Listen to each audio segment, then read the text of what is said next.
All right, let's get after it. Welcome back. The other day we were recording some guitars, right? We're just going to lay down one guitar track and did some programming of some drums on Superior Drummer 3.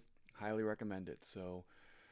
One thing I wanted to talk about first, right? And you can do this if you like, and I think I did it on two albums almost worth of tunes. So there's some stuff going on online or around online and has for a couple years, or I've seen it on and off, but the past two professional mixing engineers that I've worked with, say to avoid it like the plague, right? Like it's not gonna do what you're looking for. I'm gonna show you what I'm talking about, and that's copying your guitar track, panning one to the left, panning one to the right. Like it seems like it would do what you're looking it to do, but it's just gonna gunk up your sound, right?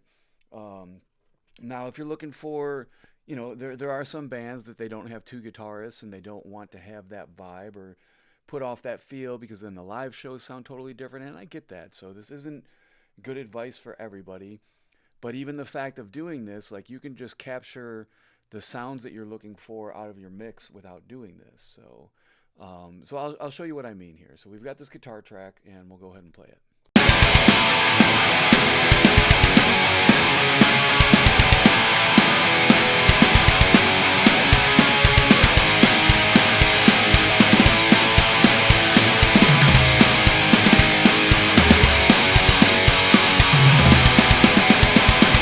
Right, good to go. You'll get some advice online to go ahead and duplicate that, right? Again, I don't recommend doing this. So you duplicate it and you pan one to the left and one to the right, and then you get this. And all it's doing is making it louder, right? And you might get a little bit of width out of it, but again, at that point, just lay down two guitars.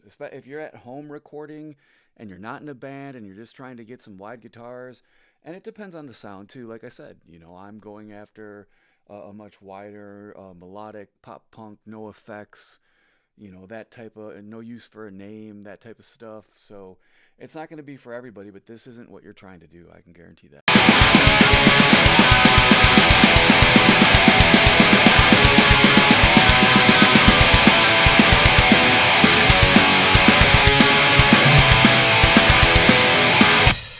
There's really not that much difference. And I'm sitting here on professional monitors in a studio that's sound treated to some extent. I need to do a bit more work, but it's not capturing what I need. It's not giving me that width or the whole reason to do this in the first place, right? So if I put on the headphones, it's not giving me that 3D feel, that vibe, or anything. So again, if you see this out there and you want to add it to your mixes, I would avoid it. So we're gonna go ahead and get rid of that. Now, what I'm going to do and what I recommend is to pan one to the left, and I've done that on all my tracks, and especially the last album that we just put out, Lightning in the Bee, which was mixed by John DiBiase, who is just a world-class mixing engineer. He spent the past decade with the Offspring as a touring engineer. He's credited on their last two albums. And then he mixed an album from Taj Mahal that just won a Grammy. So it won I think it was the best jazz or contemporary jazz, which again is not my jams, right? It's not what I'm looking to produce. And it's probably not a lot of folks out there, but there are a ton of jazz fans, and he crushed it.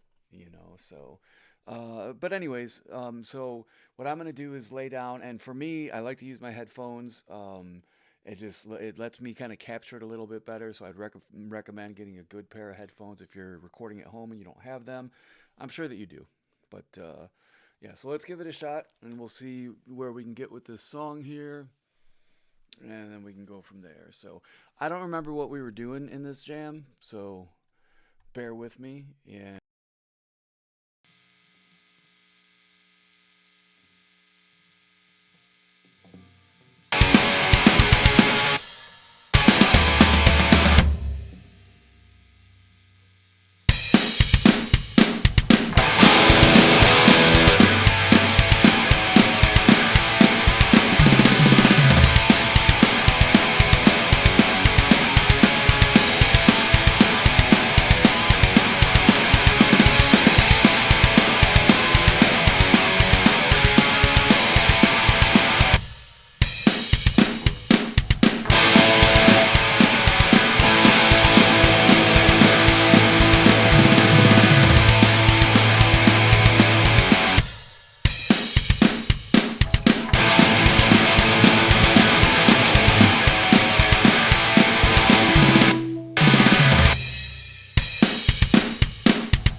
Okay, so I think we got it. So let's try and get this down.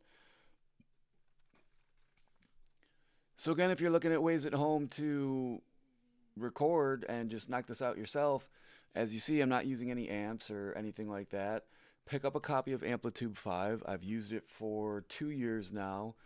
Built-in tuner, which can be a little wonky, but if you want to use the tuner here, it also has an advanced section that a lot of people miss. So what I'll start to do is go through different plugins, settings, things that we use, and then also do some mixing and mastering sessions, which I think could help people out there. So whatever I can do to help and give back, I will definitely do. So let's get this thing tuned up, and we'll get this track laid down, and we'll be good.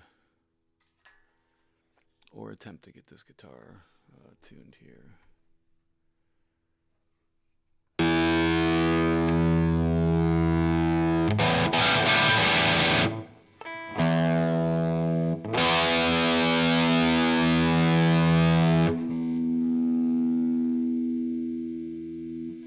So that's another thing that can probably, it'll drive you nuts is you can mute on here.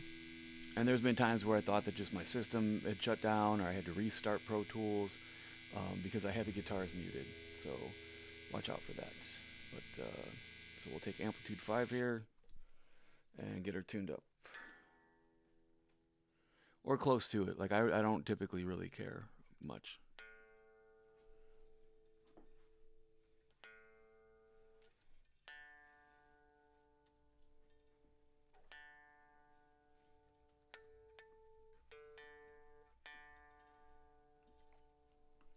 And then again, going into the advanced mode, it gives you, a little bit better readout. And you can see there, that's close, right? And I'm not looking for perfection here. It's not like I'm trying to record some ultra crisp studio album, nor do I care. So, but if that's your jam, cool.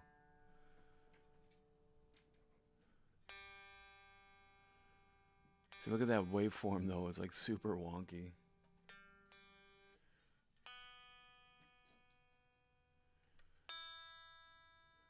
And I think for me, that's close enough, right? Like, it doesn't have to be perfect as long as I'm close. I'll check before every take, though. Maybe, well, even when I do the leads, I'll check. But again, built right into Amplitude. Some folks will use other tuners out there or have one like, sitting there. And I have one too, right? This one from, I'm not sure who the hell this is from. Oh yeah, from Peterson, right? The Peterson tuners, these are world class, especially for my acoustic guitar. I'll use this religiously, but so let's try and get this take down and we'll call it good for the day. Do do do.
And cool beans, but there you have it, right? You've got two guitars laid down. So in the last video for this particular run, we got some drums down. We did it in, what, 10 minutes maybe?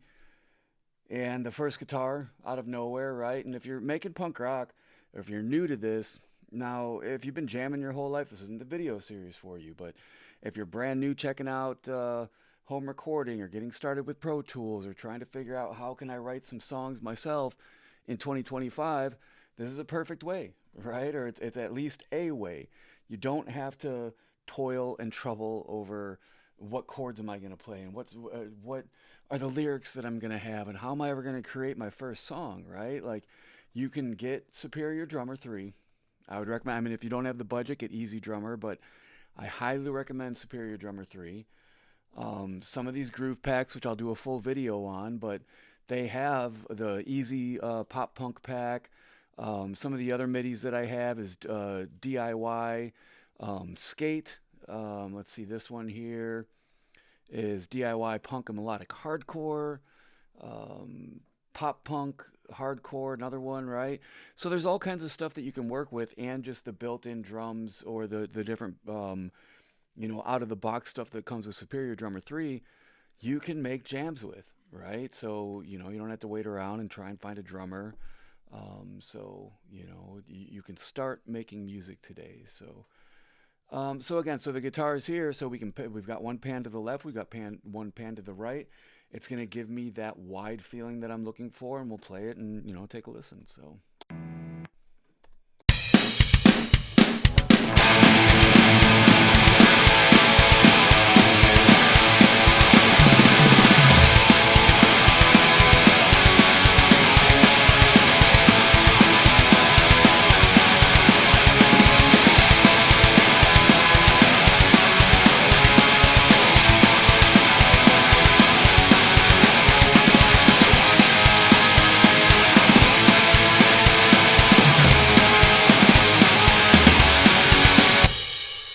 So that's pretty good. I mean, that's as simple as it gets. 3 chords, 1, 2, 3, 4, go.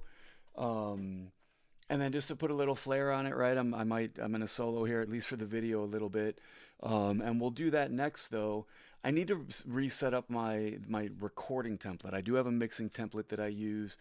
This is the one I have set up for recording, which I should probably add some more vocals. We'll get this cleaned up here over the next couple days, because for right now, I'll just go ahead and duplicate this.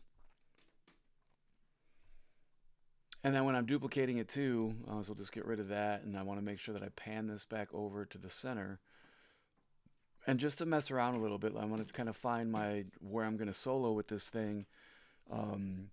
Again, for me, just to get through it, I usually solo through a whole song, leave mistakes in, just get ideas, so that way when I'm mixing, I can go back and take out little pieces of it, or maybe find a part that I really enjoy and, practice it a little bit and get it down. But same thing, this is a very, kind of beginner level series to give you ideas of how to start creating punk rock on your own, or any type of music with a guitar and Pro Tools and Superior Drummer 3, of, how you can get rocking today. So.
Yeah, so a little messy, right? But I think I've at least found my way a little bit to give me some ideas of what I want to do with this particular song tomorrow.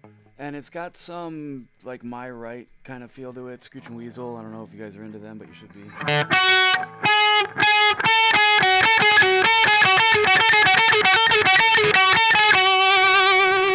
Right, which is not where My Right is. I think that's whatever, right? I don't want to get hit for copyright from fucking Ben Weasel. So, all right. Hope you enjoyed the show. We will get on with probably doing a little bit of lead, and I'll probably throw the bass in with this one, and that'll finish the song. So, One Frequency United. If you enjoyed it, like, comment, share, do the thing with the stuff, and I hope you all have an awesome day.